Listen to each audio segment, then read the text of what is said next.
it's Miss Janelle, and we are going to make an amazing craft today. We are going to do a fun jellyfish. All right, let's get started.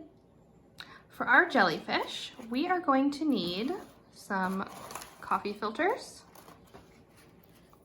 glue, a pair of scissors, any string you might have on hand, and to color it, there's a couple different options that we have.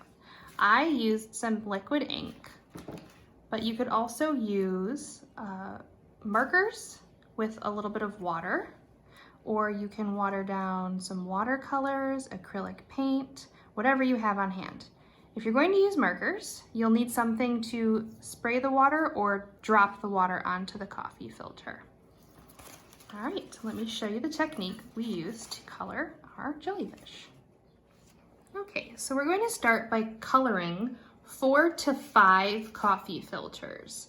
If you have larger coffee filters, these are the small size, you can do just 3. As you can see, I dropped my color one by one on the coffee filter to create sort of a tie-dye effect. Now I'm using ink. So what I'm going to do is I wetted the coffee filter just a little bit with my spray bottle. And the coffee filter is made out of an absorbent material, so you'll see the water kind of spread out. After I've wetted the coffee filter, I'm going to take my color and drop it onto there. The wetter the coffee filter, the easier the color will mix. You can also add a little bit more water. Now, if you don't have ink, you can use markers. Any of the fun watercolor markers or washable markers will do. What you'll do for that is color directly onto the coffee filter and then spray it with water, or if you don't have something to spray, you can use an eyedropper or a spoon and just put little bits of water.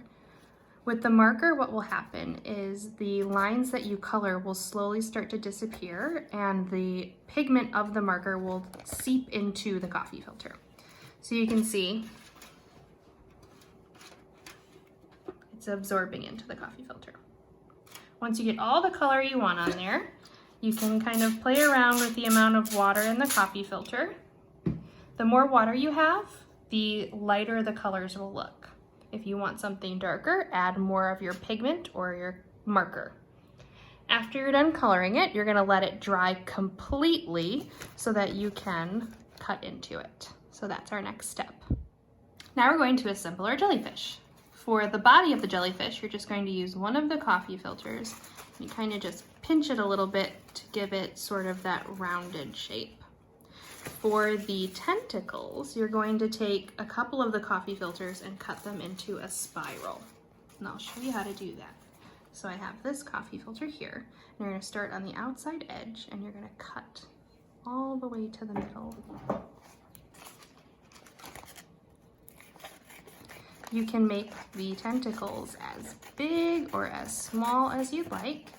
If you want them long, you can cut the whole coffee filter and glue it on there, or if you want short ones, you can take this long piece and cut it in half or into thirds.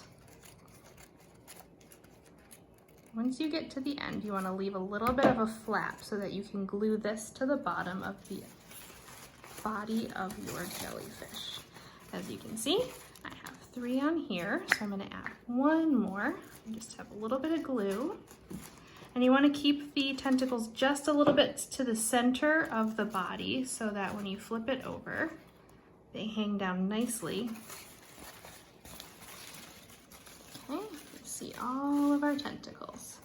Now you can leave your jellyfish as is, or I like to add a little string so I can hang it from a window and catch the light. To do that, you just poke 2 holes and push your string through. And there you are. You have your coffee filter jellyfish.